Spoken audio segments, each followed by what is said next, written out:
who is here for RenderMan's talk? Yeah, he's legit. The sad thing is we're covering the exact same thing, so not at all. I'm Dustin Hoffman. This is Busting the Bar, so if you're here for that talk, welcome. I'm Simon Reshchikov, and I was the actual technical guy on the talk. Kidding. That's unkind. So, my name is Dustin Hoffman. My parents bet poorly that he wouldn't be known by the time I got of age. Their Enron stocks also didn't work out well. And internet beans, none of those took off. I'm the president and senior engineer for Exigent Systems. We're an IT services firm in Southern California. And I hold a private pilot's certificate. It's not a license, in case there's any purists who want to correct me later, since 2008. So this is Busting the Bar, tracking, air quotes, untrackable private aircraft for fun and profit. Okay. You got. Are we gonna? So yeah. So, I was gonna do the whole thing in haiku, but I thought pictures is better. So, Jay-Z is serious business. And in case you didn't hear, he got a private jet for Father's Day. So, I'm gonna tell my wife that my Father's Day gifts needs to be upgraded for next year. That's actually the jet. Like, that's this actual Jay-Z's jet. And it's a nice jet, and not all jets are this nice. But his is this nice. Why would someone like Jay-Z use a private plane? Why is general aviation, private aviation useful for someone like him? Well, lots of reasons.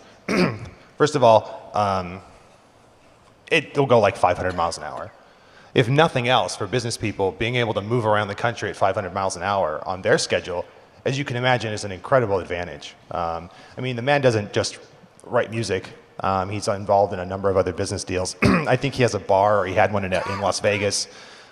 Being able to move around and do deals at 500 miles an hour, incredibly advantageous.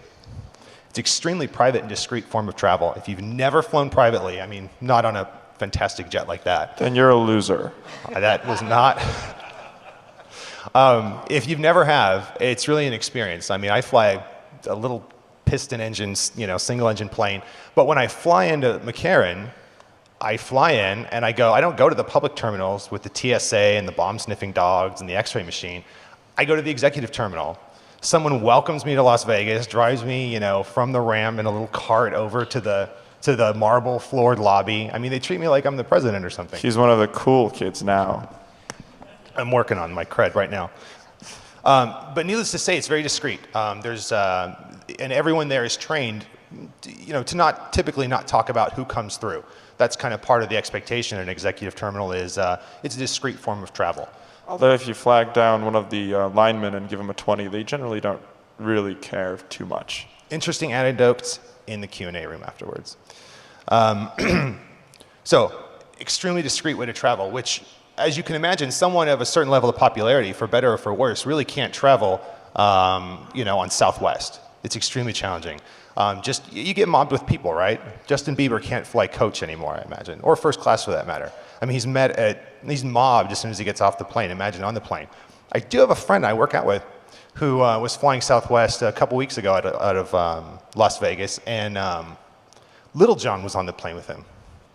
But he was hiding though. I mean, he had a hood pulled down and a hat and everything, and my friend's like, "Oh, that's Little John." And I'm thinking to myself, what is Little John doing in coach? But needless to say, he was in coach because Southwest doesn't have anything other than coach. And afterwards, my friend's like, hey man, because they're waiting for their luggage. He's like, hey man, and the guy's like, yeah. He's like, can I have a picture? He's like, make it quick.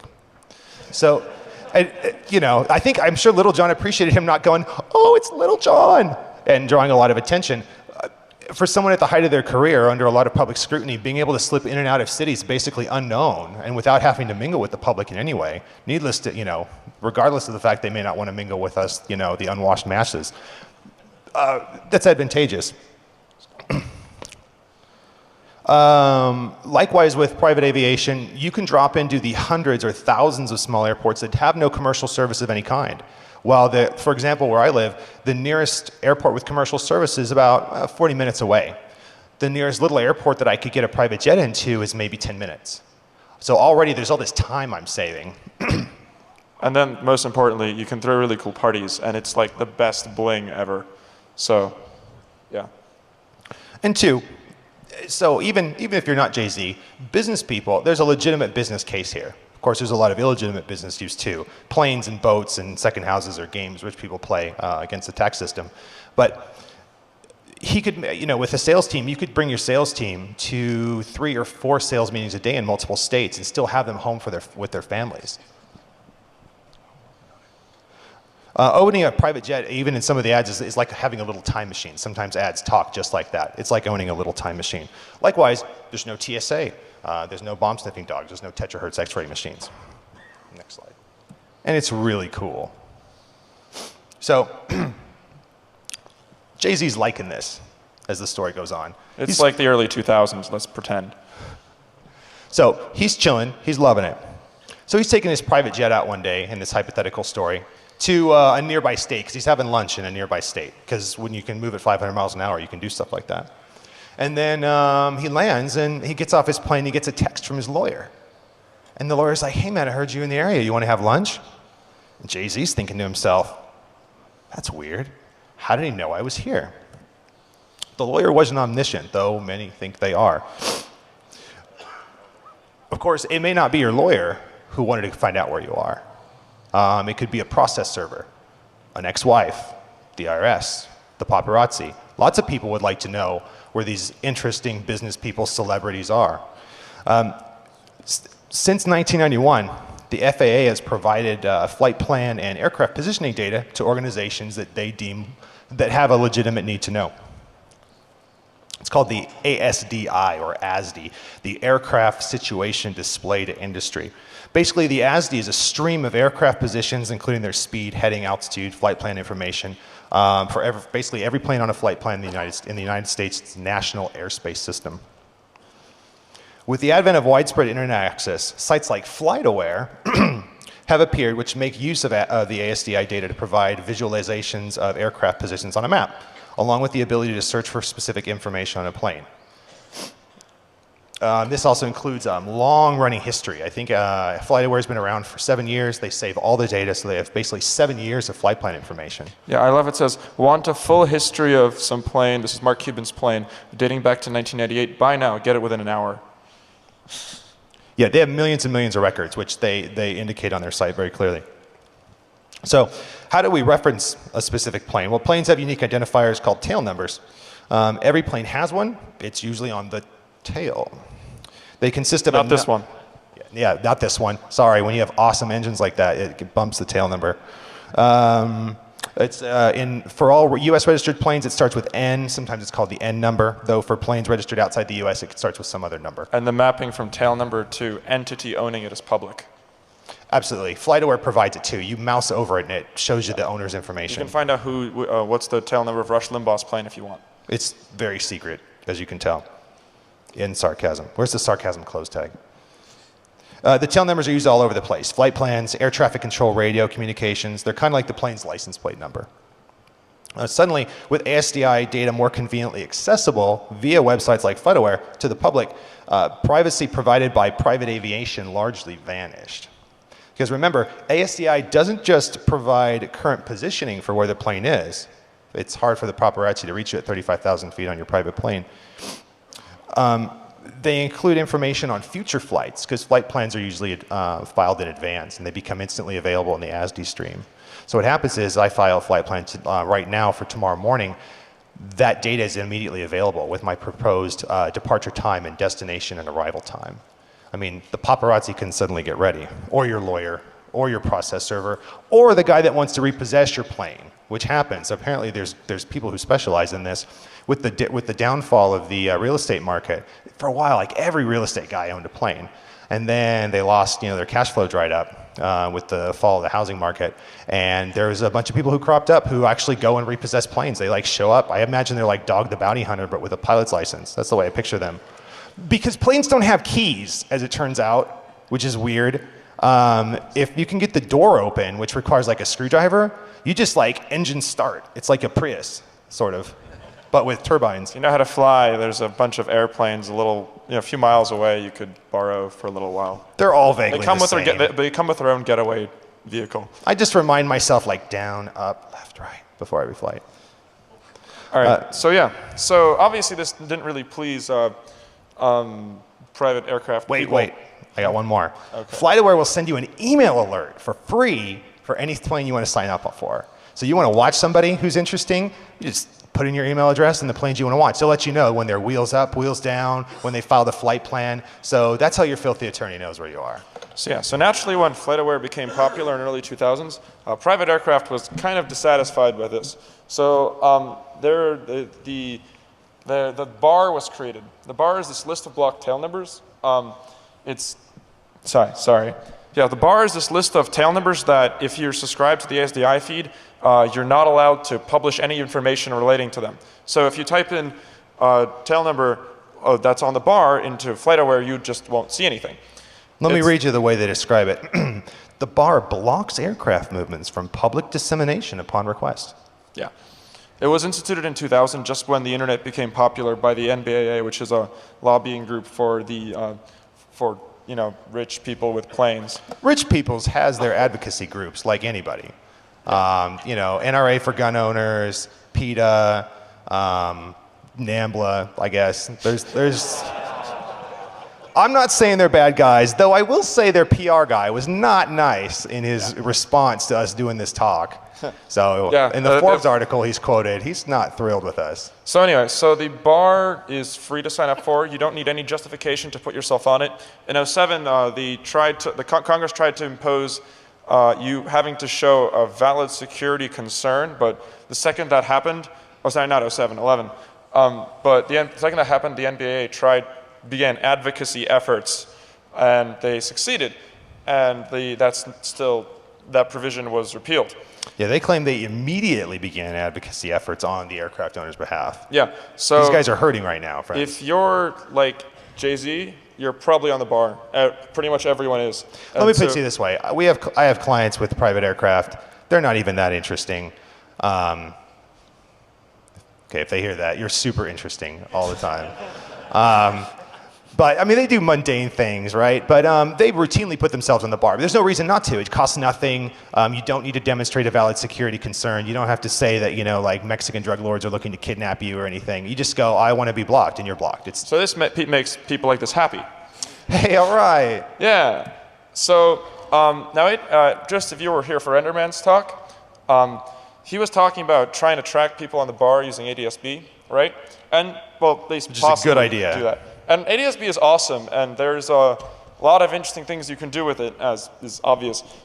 But the problem is that there's very, very, very low penetration on private aircraft because, I mean, it's private. Like in your car, you don't have to tell the feds about your car's GPS. And so people like private aircraft owners are also very strongly against telling everyone about whether they have ADS-B installed in their plane or not. Let me say this. Let me tell you how much ADS-B costs. Whatever it should cost, like times 10. As soon as you put it's for aircraft, everything like, yeah. I don't know what's the fancy word for times 10? Decade, magnitude. Okay. He doesn't know either. It's a lot. It's a lot more than it should cost because it comes with like this yellow paperwork from the FAA that says it's all right for use in aircraft. Yeah. But no one really knows what the penetration rate is for private aviation. But it's really low. I don't have to tell anybody that I have a mini disc player in my car. So. And the essential problem is that it's not going to be mandated on private aircraft until 2020. So you can't really track all the interesting people using ADS-B. And even by 2020, let's be honest. Do you remember the switch to digital television over the air? How many times was that pushed back? I mean, that was relatively cheap, and they were giving away the things for free. And like I said, even the NBA has a lot of power, like the NRA. They're very influential. All right. So we were just kind of, yeah, it seems like it's pretty hard to track people on the BARR as of right now. You can go do this, but. Yeah, I mean, you aren't allowed to publicly disseminate their information according to the agreement, if you like are FlightAware or something. Now listen to this. Henderson Tower, Skyhawk 736 Kilo Delta. It's really hard to hear, isn't it? Crap. That wasn't part of the demo. Demo fail. You gotta click the arrow. Oh, brilliant. I told you to get a Mac. 4,600 7 mile, 6 mile 45 for, and I have November.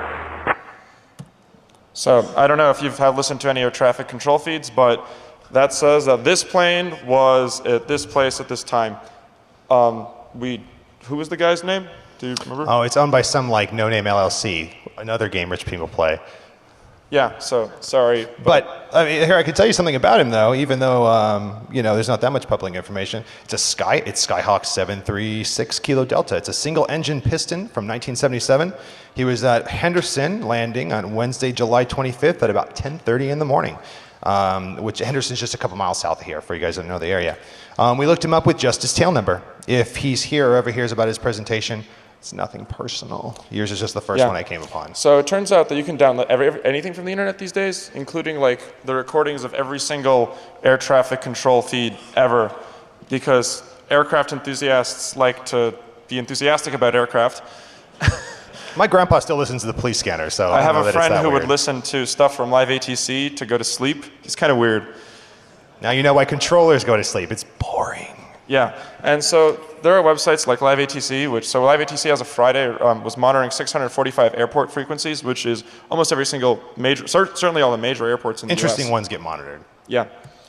So we were sitting there, and we're thinking, hey, I have Siri on my phone. Like, and I can talk to Siri, and it can sort of understand me. And, I mean, I can understand what these ATC guys are talking about, sort of. So why not just use speech recognition to scrape all the tail numbers off of these public feeds? I mean, it's public radio. You're broadcasting to the public, so it's totally legal. And why not? I'm a friend. Yes. What? Okay. So let me give you a basic introduction to speech recognition. So you have this sound wave. You break it up into little short bits. Then you analyze that. You take a Fourier transform, and then you like look at various interesting points of it. So you get some vectors in like a 13-dimensional space. So you have a sequence of those. So that's cool. We can deal with vectors. We just use linear algebra to make some models. And the models let computers understand language. So the first job is you have these little things. And you have to teach your computers to understand what like meaningful sounds are. So you have a phonemes, which is like O or sh or it. And I thought that's what you rubbed on yourself to make girls like you. yes.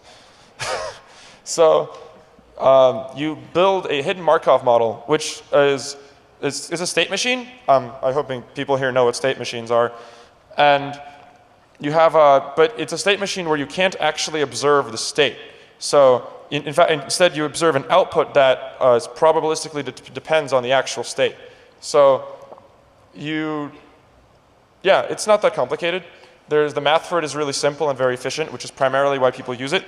And essentially, the output is what you observe. It's these little 13-dimensional vectors. And the state is what the actual phoneme is. So this is a common thing they use in artificial intelligence. So the mathematics behind this lets you ask a very natural question, which is what's the most likely set of transition probabilities in the state machine given a particular output, like a sound file. So that corresponds to training. And another really natural question you can ask using the mathematics behind this is what's the most likely sequence of states for a given state machine given a particular output, and that corresponds to decoding a wave file into a set of phonemes. Now, so that makes sense. So you can make sounds now. You can sort of understand that. But you have to get the sounds to coalesce into words. So this is what various air traffic control things look like. So here on the top you have what does that even mean? I'm just kidding. Yeah, so this is some plane. American 1581 is just a standard commercial flight, and he's talking to Washington Departure. Washington Department says Washington Departure says to American Flight 1581, he has radar contact confirming. That's a required thing that ATC says, and he's to climb and maintain 17,000 feet. And on the bottom you have a private plane. You can see because it starts with November. So this is N6ZW. Oh, sorry, N60W. It's okay. Go talk to the center on this frequency. So there are a few ways to make language models. One of them is to specify a formal grammar like what you do when you're writing a programming language. So and you generally do that in something like Becknoff's NAR format. So right there is the BNF for BNF, because that's a form of grammar in itself. It's like the compiler book. And theoretically, people in air traffic control are supposed to speak in a formal grammar. However, that doesn't actually happen. There are constant divergences because they're humans, and humans are stupid and they don't follow rules. They should be made of computers. Yeah. So you can't really use that. Instead, you can do something else, which is pretty simple. You just get a lot of transcriptions, and you get sets of n words. Most of the time you use n equals 3, because otherwise your graph gets really big. And you say, given the last 2 words, what's the probability my third word is going to be something? So, and you get files like this. So the /s is like, that's where the sentence ends. And there, now that's a language model, because you have some context from words behind previous, and you use this language model to build a graph of your little, your acoustic model things, like your little hidden Markov models for each phoneme, and then you simply find the shortest path through the entire graph, and that gets you a sentence. What is it, like a weighted thing where each note is weighted? It's a little more complicated than that. For a long time. I think it just clicked. So we used we thought this was totally plausible, so we used Carnegie Mellon Sphinx speech recognition software. It's state of the art. It is probably better than your Google phone's. Yeah, it's probably better than your Android phone's speech recognition. It's unfortunately also academic software, which means it's sometimes difficult to work with and has lots of undocumented features, and has spent a bunch of time talking to the grad students who worked on it to figure out, how to do some very obvious things. Then we bought a corpus of air traffic control data. It turns out that in the 90s, DARPA tried to automate air traffic control because, it's expensive and computers were cool back then. Or at least the transcribing. It would be very useful to have complete transcripts of all ATC recordings. Yeah. They're kept indefinitely by the FAA for liability purposes. And to have it automatically, transcription sucks. Anybody who, look at doctor's offices. They spend a ton on transcription. And they've tried to automate it for ages. In the 90s, it sure didn't work. Yeah. So back then, BBN Technologies made a giant corpus of various recordings from several airports. Like 70 hours. Transcribed them well. And so they failed at their task back then because they had a slightly harder problem, which was that they had even shittier computers, and they were trying to completely understand what was going on.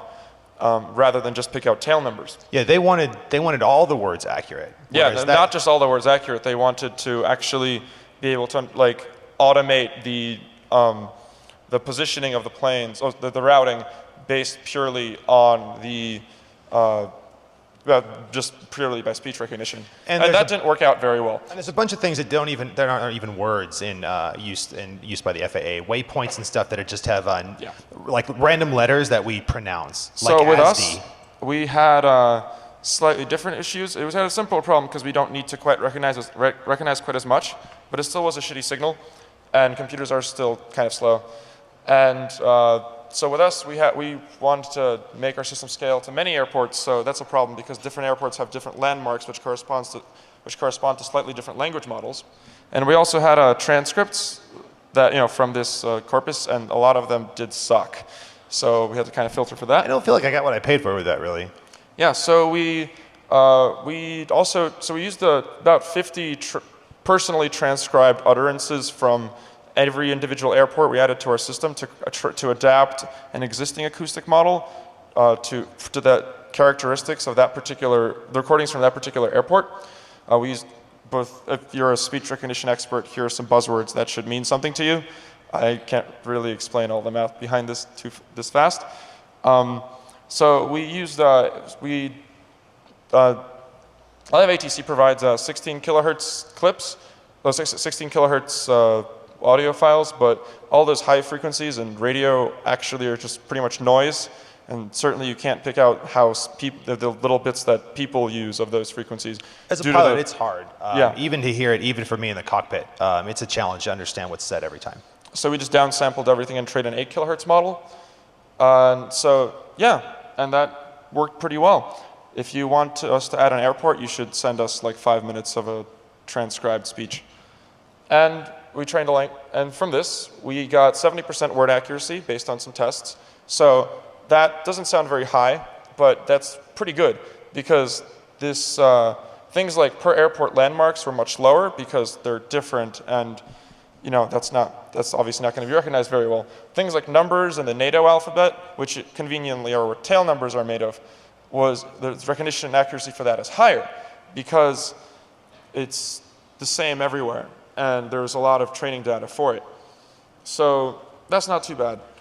We also found that since people say their tail numbers like 100 times, well not 100, but over the course of arriving to an airport, certainly more than 3 times. They're going to identify themselves many times, requisitely. It's actually required before every radio transmit. Yeah, because of that, you're almost certainly going to catch the airplane as it goes in, because there's some variation in speech recognition. It's not going to work every time because it's a hard signals processing problem. But you're almost certainly going to get all the airplanes that come in, but you're also going to get a bunch of false negatives. So, sorry, a bunch of false positives because whenever it recognizes something the wrong way.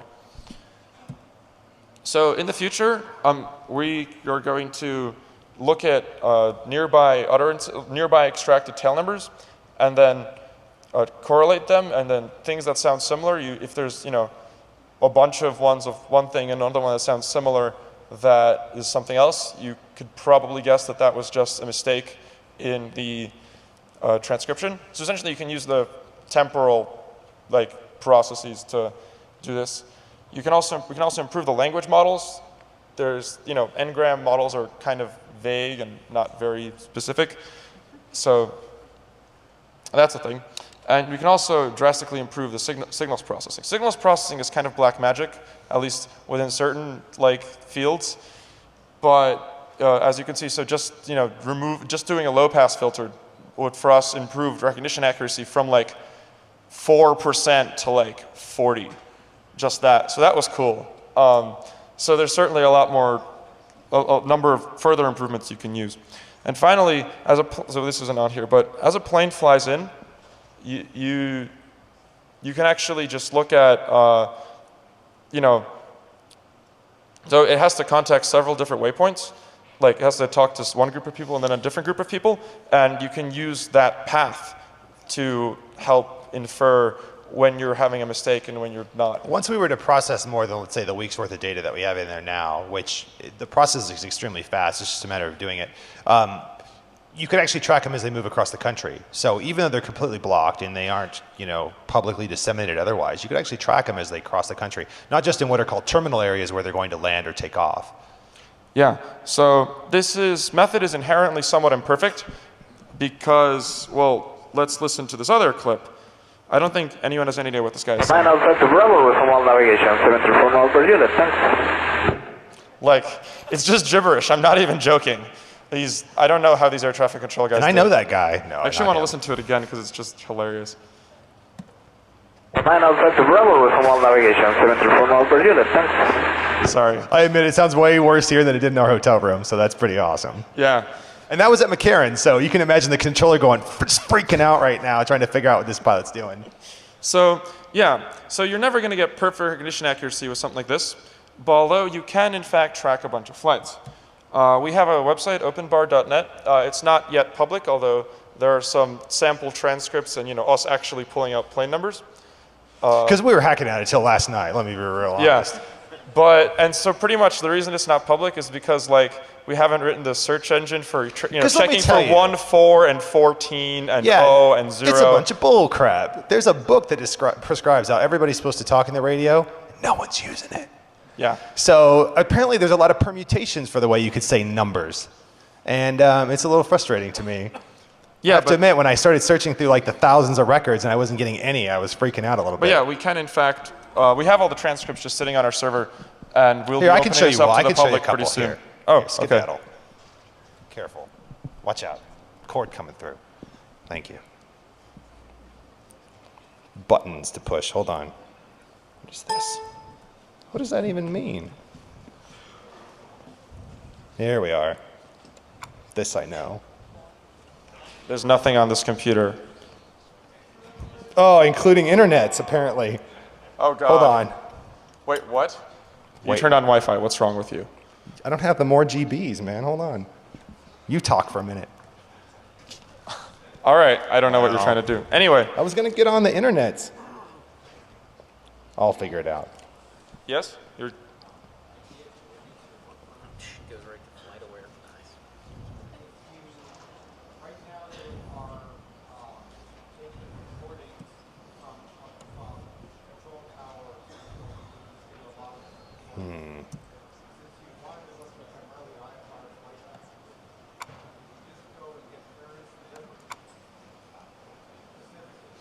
Oh yeah, so that's what we're going to talk about next. So, yeah, so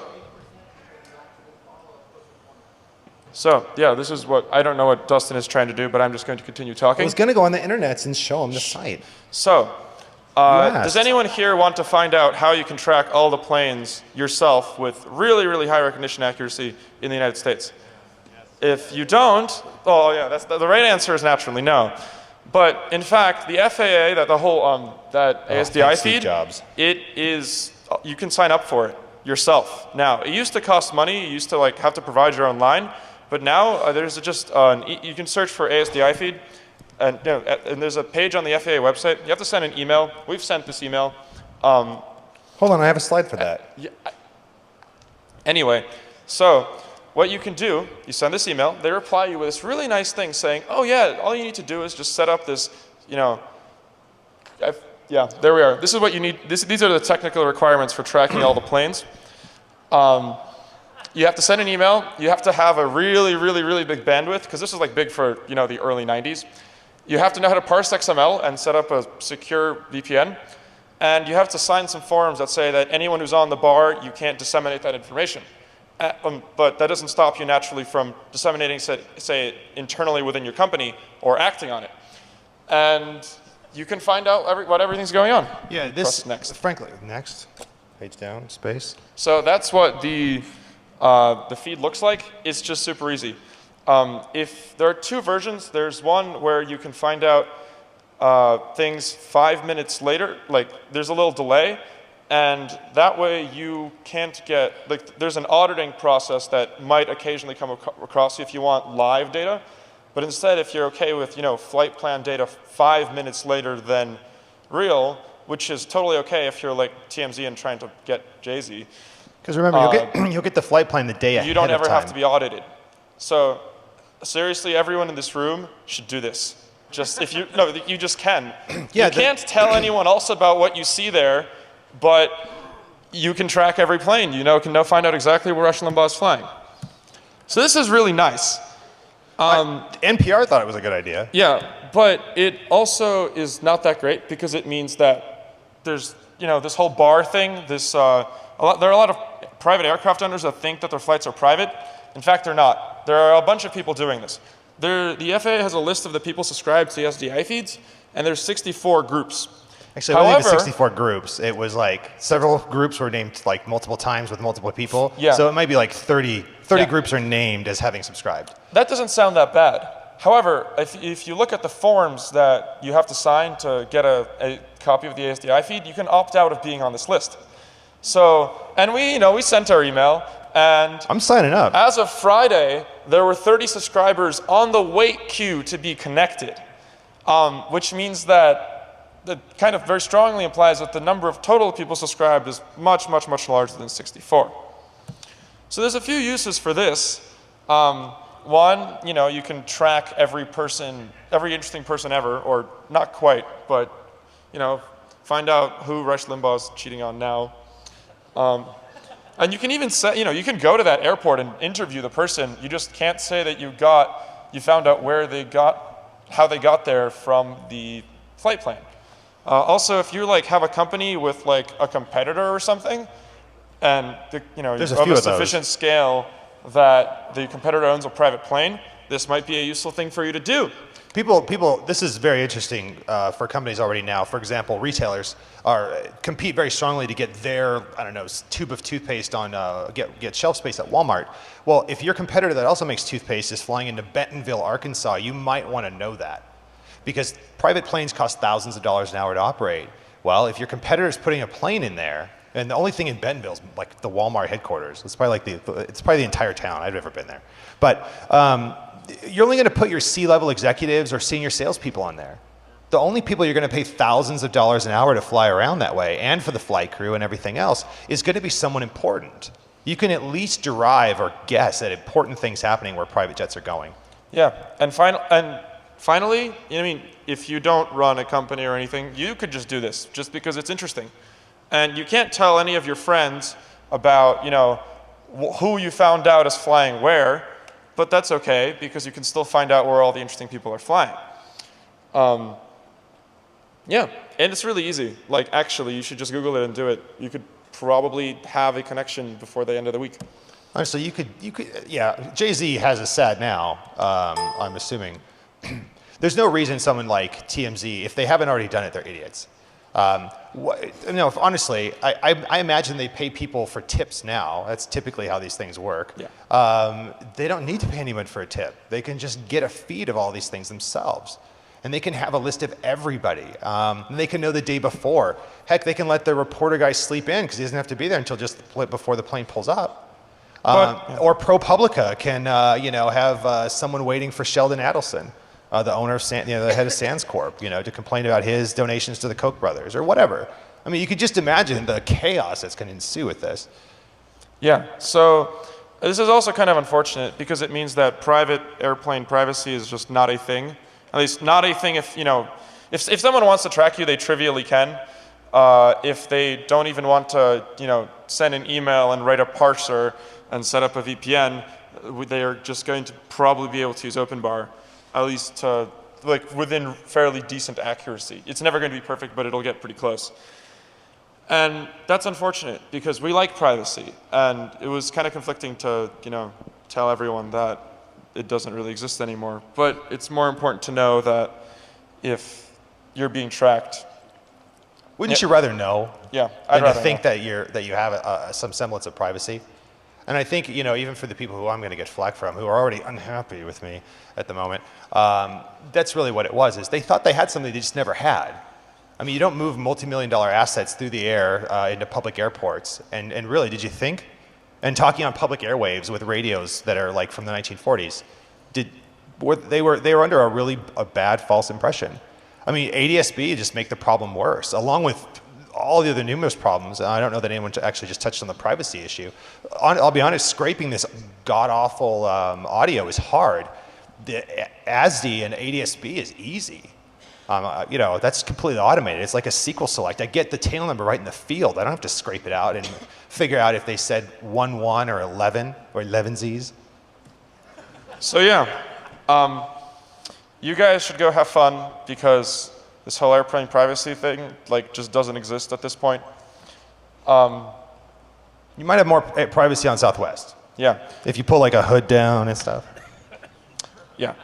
And so I just wanted to say one more thing, going back to Renderman's talk. So it's actually even worse than the situation is worse than how he presented. We kind of emailed beforehand, and he said that, there are preventive measures you can take from the sorts of destroy, crash the London 2012 Olympics by spoofing 1 billion planes. Oh crap, you're gonna scoop NPR. They're gonna hate on you. Because and he said, you could keep primary radar on and make sure that there's a backup system. You could fall back to radar. But the problem with that is that you actually can't, because the point of ADS-B is to have a closer separation between planes. And the reason you need ASB to do that is because humans plus radar cannot handle that sort of separation. Radar is not so good. So there's no point. It's good to have a backup system, but transitioning between a system that heavily relies on ADS-B and a backup system is going to be almost completely impossible. It's like Google saying, "Oh well, if our cable connection if our hardware cable goes down, we'll just use a modem." Yeah, because once you have that many planes in the system that depend on basically the bandwidth that ADS-B offers, basically closer separation. ADS-B, which completely relies on a GPS, which is incredibly accurate, versus radar, which isn't. Nor is there anywhere near 100% radar coverage in the United States. Sorry if you're flying home later. you can't just fall back to radar when you have thousands of bogus signals up there. There's no way to know quickly or to get everyone else out of the way. Your system is now dependent on this additional bandwidth. I mean, it's like, you know, you make more money, but then you start spending more. You're really dependent on that income now. You can't just fall back to your old income level when the economy starts to stink. So yeah, that's... So it's bad, friends. It's real bad. There's no hope. And there's no way to fix it. Yeah, and there's no way to fix it like quickly because, you know, there's spent several $1 billion doing this, and you have to physically move things onto planes to change these systems. These little boxes, they so don't get Windows updates. there is actually no hope for any of this. No, the so reporters. there's no more. There's no airplane privacy, and also the entire system is like you either have, you know, we can't just have more planes because the systems are almost full as they are now. Or if we do implement this new system and have more planes, it's going to crash horribly and like stop the world. Someone's going to do it and like hit five hub cities and with 1 billion fake ADS-B planes and with like stop one the software entire radio. plane ecosystem for a few days. You know, I compare it to people I used to work with who are like, I got a raise and I'm going to start spending more money. I mean, it's like that. So yeah, we're screwed. Have fun. Thank you.